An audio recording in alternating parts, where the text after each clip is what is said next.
성령을 거스르는 제 두 번째 시간입니다. 인용한 성경은 한글 킹 제임스 성경입니다.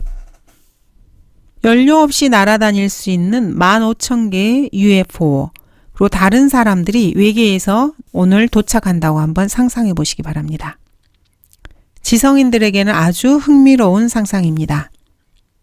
이게 무슨 말이냐고요? 천사는 날아다닐 수 있습니다. 날개가 없는데도 천사는 연료 없이 날아다닐 수 있습니다. 물을 이리저리 다니거나 수력 펌프나 발전소 기계를 손대는 천사를 생각해 보신 적이 있습니까? 각각의 비행체에 10명을 태우고 내일 UFO가 착륙해서 외계에서 사람에게 지금까지 보여줄 수 있었던 가장 위대한 계시를 보여준다 해도 킹제임스 성경에서 발견할 수 있는 것을 우리에게 제시하지 못할 것입니다. 여러분은 그 누구도 자신의 의로는 구원받을 수 없습니다. 여러분이 할 수 있는 최상의 것이라 해도 결국에는 지옥을 향하는 것일 뿐입니다. UFO에서 아무리 뛰어난 지성인과 아무리 많은 과학기술을 가진 자들이 나타나서 여러분을 인도한다 해도 이들은 여러분들에게 진리를 결코 알려주지 않습니다.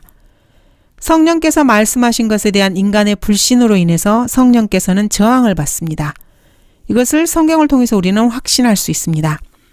성령께서는 너희의 의는 더러운 걸레와 같다고 말씀하십니다. 사람들이 이 진리를 거부하게 되면 그 사람들은 성령께 저항하는 것입니다. 그리고 자신의 불신으로 인해 하나님께 죄를 짓는 것입니다. 때로 성령께서는 그리스도인들을 인도하셔서 사람들에게 말을 하게 하시고 죄를 그만두게 하거나 또는 선교사가 되게 하거나 성경학교에 가게 하거나 또는 성별된 삶을 살게 하시기도 하고 가난한 사람들에게 주시기도 합니다.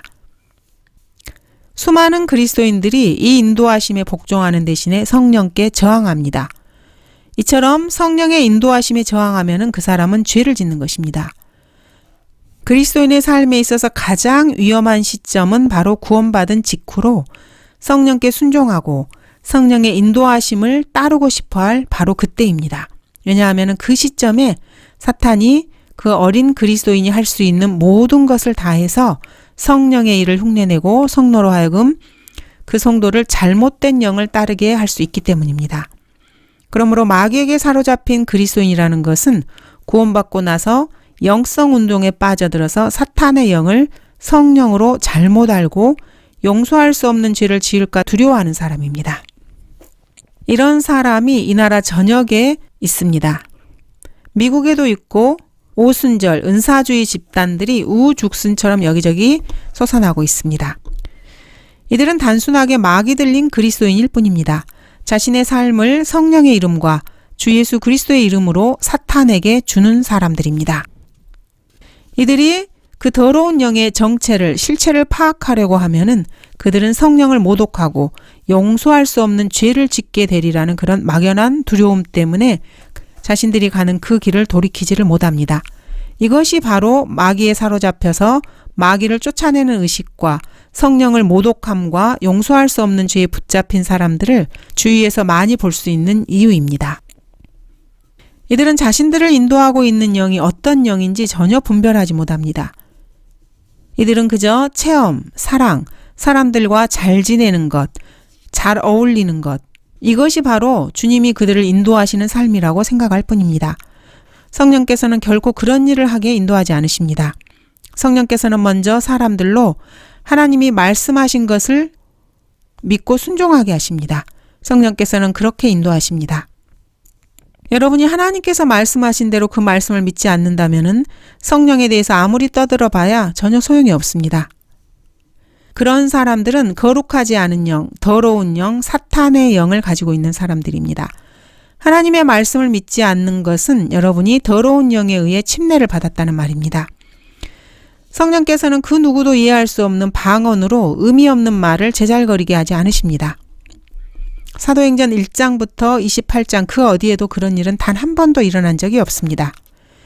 사도행전 1장부터 28장까지 제자들이 말한 방언은 모두가 다 외국어였습니다. 듣는 상대가 그것을 이해했습니다. 다른 방언은 없습니다. 하나도 없습니다. 창세기 6장 3절은 이렇게 말씀하십니다. 나의 영이 항상 사람과 다투지는 않으리라. 너무나 오랫동안 성령께 저항하게 되면은 하나님께서는 버림받은 사람을 그냥 내버려 두십니다.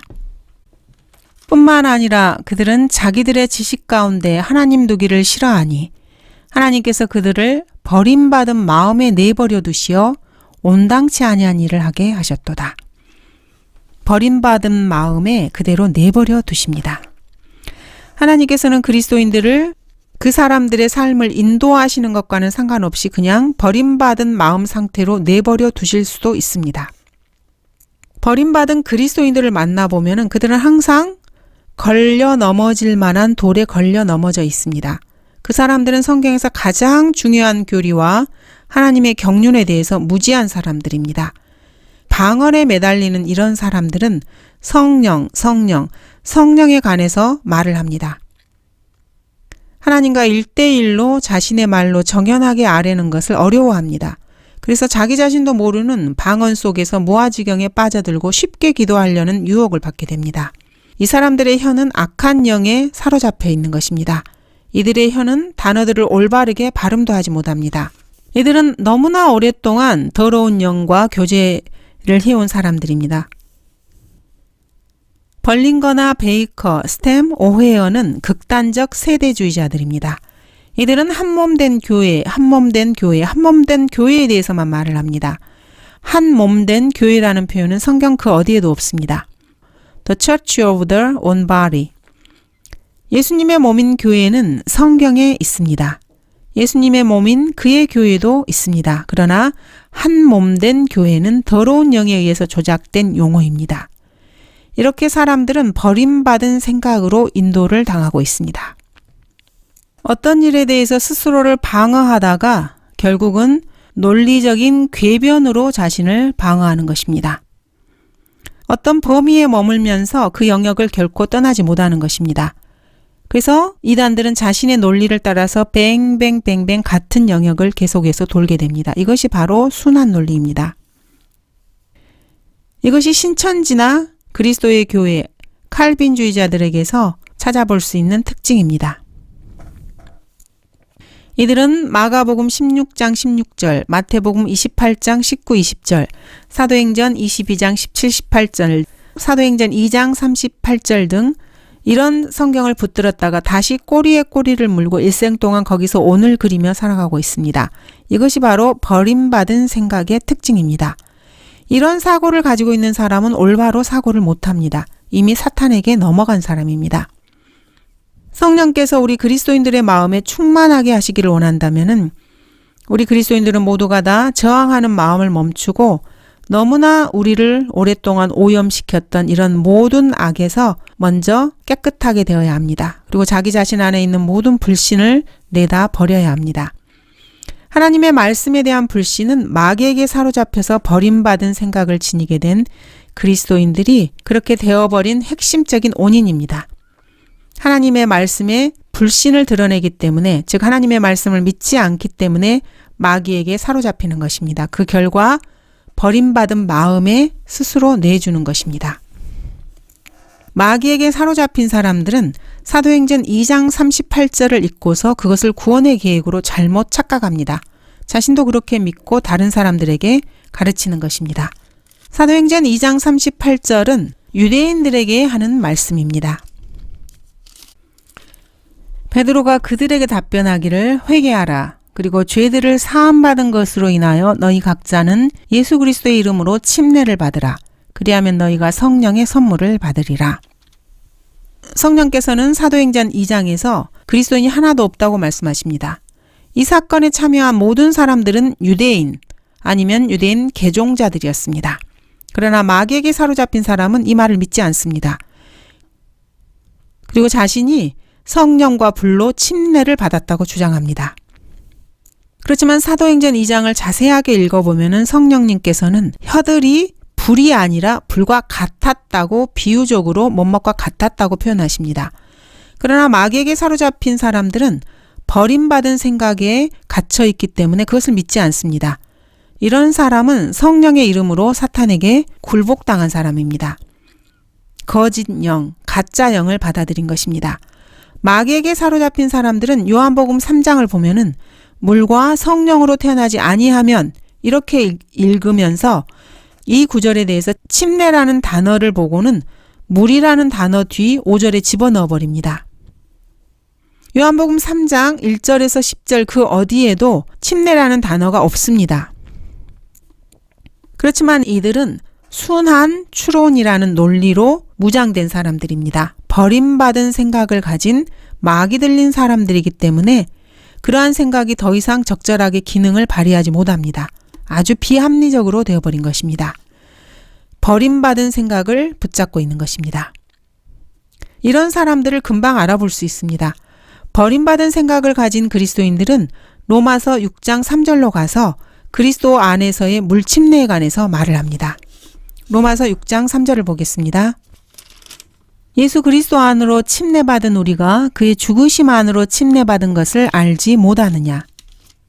이들은 이 구절을 가지고 그리스도 안에서의 물침례에 관해서 말을 합니다. 그런데 물이라는 단어는 로마서 6장 그 어디에도 없습니다. 로마서 그 어디에도 물에 관한 언급이 없습니다. 그런데 순한 추론이라는 논리적 사고에 빠져든 이 배교환자들은 논리적인 틀 속에다가 자신이 펼쳐놓은 구절들을 집어넣고 그 사고의 바퀴를 계속해서 도는 것입니다. 극단적 칼빈주의 역시 이와 같은 순한 논리를 가지고 있습니다. 극단적 칼빈주의자들은 모든 성경을 절대적인 예정론에 입각해서 가르쳐야 한다고 주장합니다.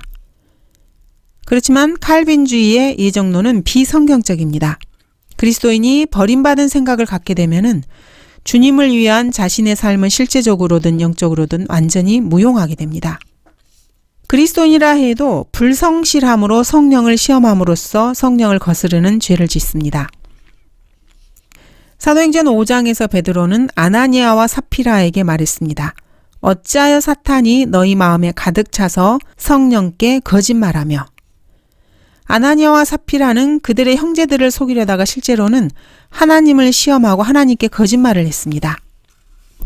형제들에게 자신이 하나님께 헌신된 채 하면서 자신의 마음속 깊숙한 곳에는 죄들을 탐닉하고 스스로 다른 사람들에게 영적인 채 보이고 싶었습니다. 그런데 그들은 영적인 사람들이 아니었고 하나님께 거짓말하는 자들이었습니다. 그래서 성령을 거스르는 죄를 지은 것입니다. 하나님 앞에서 고백하는 것보다 사람들 사이에서 더 거룩한 고백을 하지 않도록 주의해야 합니다. 하나님 앞에 서 있는 모습을 사람 앞에서도 있게 해야 합니다. 사람 앞에서의 모습을 바로 하나님 앞에서도 있게 해야 합니다. 즉 하나님과 형제들을 속여서는 안 됩니다. 여러분이 그리스도인이라면 말입니다.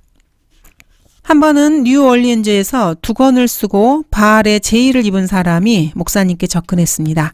목사님께서는 그 사람에게 왜 그런 쓰레기를 입고 있는지 물으셨습니다. 그 사람은 염주와 온갖 것들을 가지고 있었습니다. 그러면서 그것이 자신의 성별의 표시라고 말했습니다. 목사님은 그 사람에게 목사님의 얼굴이 목사님의 표시라고 말했습니다. 우리는 우리 자신의 보이는 모습보다 더 거룩하지 않습니다. 나는 있는 모습보다 더 거룩하지 않습니다. 하나님 앞에서보다 사람들 앞에서 더 거룩한 것처럼 말하는 그런 태도를 주의해야 합니다. 그거는 위선자입니다. 모든 속임수와 허풍, 해를 끼칠 의도로 말한 모든 거짓 표현들, 사람에게 하는 모든 거짓말은 성령님께 하는 거짓말입니다. 예수님 생애 당시의 바리새인들은 사람들 앞에서 엄청난 말을 했습니다. 그러나 그들의 마음은 죽은 사람들의 뼈들과 모든 불의로 가득 찬 회칠한 무덤과 같았습니다. 다윗은 시편 51편에서 이렇게 말했습니다. 오 하나님이여 내 안에 깨끗한 마음을 창조하시고. 마음속에는 전혀 순종할 마음이 없는데도 사람들 앞에서 일어서서 나는 내 모든 것을 다 내놓겠습니다. 이렇게 해서는 안 됩니다. 그것은 위선입니다. 자신의 옷 하나도 내어줄 수 없으면서 삶을 드리라 이렇게 노래하지 마시기 바랍니다.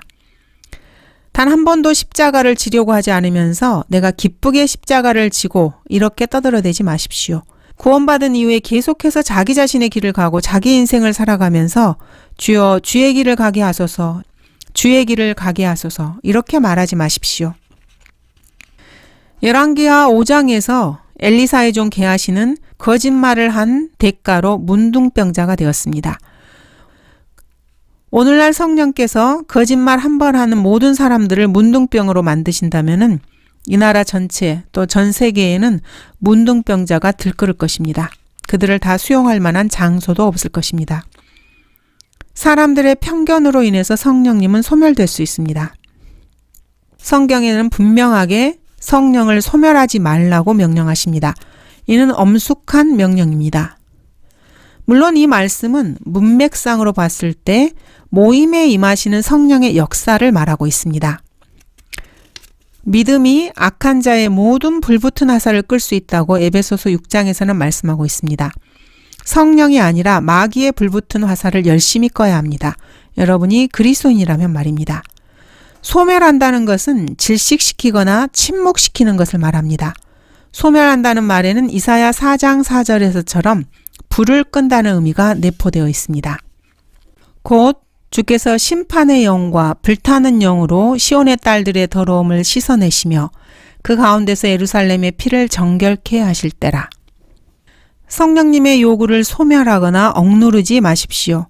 성령께서 말씀이나 양심을 통해서 우리 그리스도인들에게 말씀하실 때 그 대가에 관계없이 우리는 복종해야 합니다. 성도에게는 어떤 일에서 성령을 소멸하고 다른 일에서 성령님께 순종하는 그런 일이 있을 수 있습니다. 처음 회심했을 때 성령께서는 그 사람이 잘못하면 아주 큰 소리로 말씀하십니다.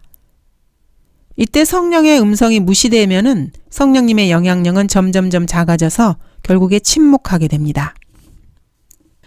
디모데전서 4장 2절에서 바울은 이런 사람들을 양심이 화인으로 마비되었다고 표현하고 있습니다. 구원받지 않은 사람의 양심은 더럽혀져 있습니다. 충고의 귀를 기울이지 않게 되면은 마음이 굳어지고 성령께서 회중 가운데 역사하실 때 성령님의 일을 소멸시키게 됩니다. 그리스도인이라 해도 삼위일체의 세 번째 위격이신 성령의 일을 소멸시키는 죄를 범할 수 있습니다. 이렇게 하지 않기 위해서는 성도들의 간증이나 목사가 설교할 때 성령님을 비판하지 않도록 주의해야 합니다. 수많은 은사주의자들과 순복음교회 교인들 또는 교회를 다닌다고 하는 수많은 사람들이 성령에 대해서 거짓말을 합니다. 우리가 그리스도인이고 하나님께 신실하며 기록된 말씀으로 행하는 사람들이라면 그런 사람들의 입을 다물게 해야 합니다. 육신적인 그리스도인들이 마귀처럼 육신적이면서도 자신이 영적인 채 하면서 다른 사람들을 자기가 영적인 그리스도인이라고 확신시키려고 하면은 극적이고 감정적인 쇼를 연출하기도 하고 하나님의 말씀을 모독하고 성령을 소멸시키기도 합니다. 우리 그리스도인들은 이러한 육신적인 그리스도인들을 공식적으로 책망하고 비웃는 것을 결코 두려워해서는 안 됩니다. 고린도전서 14장은 전체 성경에서 가장 육신적인 그리스도인들 무리에게 쓰여진 책임을 결코 잊어서는 안 됩니다. 성경 66권 중에서 육신적인 교회를 위해서 쓰여진 책이 바로 고린도전서입니다. 그 책에서 바로 성령의 은사들에 관해서 말하고 있습니다. 그 사실을 결코 잊어서는 안 됩니다. 고린도전서 14장의 고린도인들은 자신들의 부흥과 표면적으로 드러난 것, 모든 은사에 대해서 자랑을 했습니다. 열심히 자랑을 했지만 그 교회 성도들은 소아시아나 그리스, 마케도니아 전 지역에서 가장 육신적이고 타락한 사람들이었습니다. 그들은 방언을 자랑하면서 술 취함, 음행, 그 밖에 온갖 부도덕한 행위에 참여하고 있었습니다.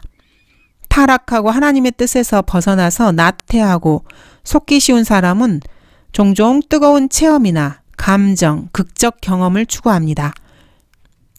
그러면 악한 영은 그러한 것들을 그 사람에게 제공합니다. 그리고는 자신들이 사역자라고 사역자의 증거라고 말합니다. 수년이 흐른 뒤에도 그 경험에 대해서 계속해서 반복해서 떠들어대는 것입니다. 하지만 그들이 실제적으로 주님을 위해서 하는 일은 아무것도 없습니다. 이런 사람들을 할렐루야 형제들이라고 할 수 있습니다.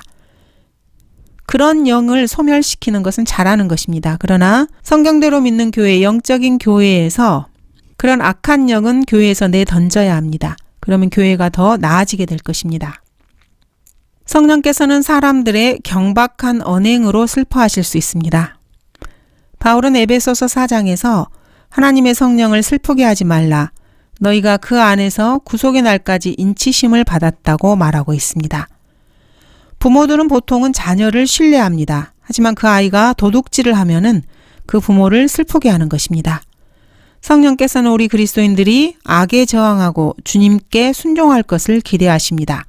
우리가 그렇게 하지 못하면은 성령께서 그때 슬퍼하십니다. 슬퍼하게 된다는 것은 누군가의 행동에 대해서 화가 나거나 마음이 상했다는 것입니다. 우리 그리스도인들 안에 계신 성령님의 신뢰를 거부하거나 위태롭게 하면은 그러한 것이 바로 성령님을 실망시키는 것입니다. 그리스도인이라면 결코 이것을 잊어서는 안 됩니다. 우리 그리스도인들의 행동 중에 여러 가지가 우리 하나님 아버지를 대단히 실망시킨다는 사실을 기억해야 합니다. 수많은 어린 아이들이 자신의 육신의 부모에게 하는 것과 정확하게 같습니다. 믿음의 부족함, 신뢰의 부족함, 아버지를 사랑하지 않은 것, 아버지의 책을 사랑하지 않는 것, 이런 식으로 우리 구원받은 그리스도인들이 하나님 아버지를 얼마나 많이 실망케 했는지, 이것은 참으로 흔한 일입니다. 그리스도인들이 주께 커다란 실망이 될 수 있고 하나님을 슬프게 할 수 있습니다. 한 번은 의사가 어떤 젊은이의 정밀 검사를 했습니다. 검사가 끝나고 젊은이가 왜 그렇게 저를 가까이서 살피세요? 물었더니 의사가 젊은이 나는 자네 아버지를 아주 잘 아네. 나는 그냥 자네를 검사하고 싶었네. 자네는 내게 큰 실망을 주었네. 자네는 조금도 자네 아버지와 같지 않네. 이렇게 말했습니다. 여러분이 하나님의 자녀면은 다른 사람들이 여러분을 보고서 여러분의 아버지를 생각하게 하는 뭔가가 여러분에게 있어야 합니다. 성령께서는 성도들의 가볍고 유익하지 못한 대화로 얼마나 자주 슬퍼하십니까? 그리스도인이라고 하면서 성령께 전혀 주의를 기울이지 않음으로 인해서 성령께서는 말씀하시는 것을 멈추게 됩니다. 그리고 그 사람을 다루시는 것을 그만둬 버리십니다. 이런 일이 비일비재합니다. 쓸데없는 물건을 수집하느라 몰두하고 사업 모임에 참가하느라고 20-30년 동안 주 예수 그리스도와 교제하지 않은 그리스도인들이 많이 있습니다. 하나님께서 뭔가 하라고 말씀하셨는데 아직도 하지 않고 있는 그리스도인들이 많이 있습니다. 그 사람들은 자신들의 불순종을 보상하기 위해서 그들이 할 수 있는 세상에서 가장 어리석은 일을 하고 있습니다. 성경을 거부하는 이런 그리스도인들을 위해서 성경에는 위대한 메시지가 많이 있습니다. 돈을 사랑하고 명예를 사랑하는 것 때문에 성경을 거부하는 모든 그리스도인들은 구약의 다음 구절을 반드시 기억하고 마음에 새겨야 합니다. 사무엘상 15장 23절입니다. 이는 거역함은 마법하는 죄와 같고 완고함은 행악과 우상숭배와 같음이니라.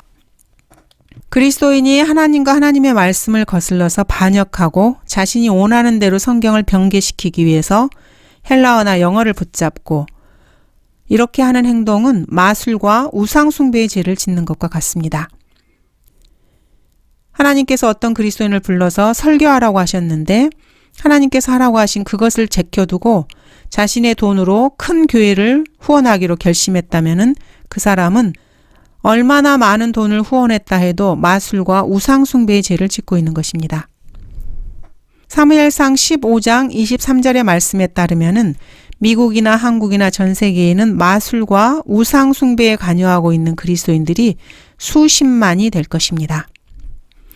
그리스도인이라면은 입술을 주의해야 합니다.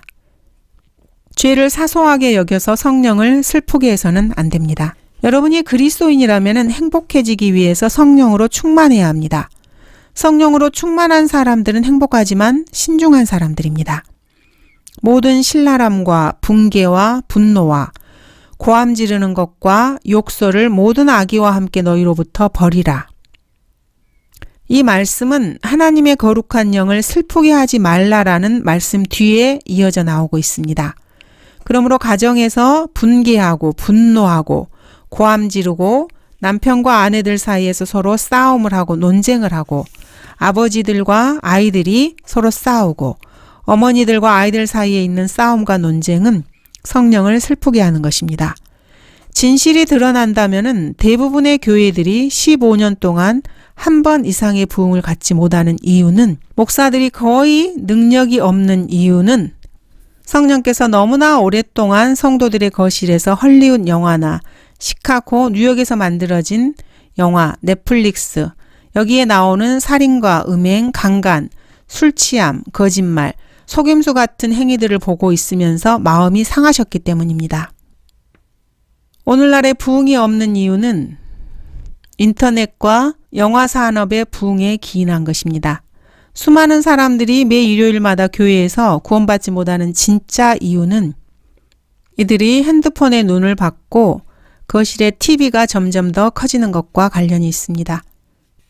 가족의 불화와 성도들 사이의 싸움으로 인해서 성령께서는 성령의 도움을 구하는 기도가 올라갈 때 더 이상 일하거나 협력하기를 거부하십니다.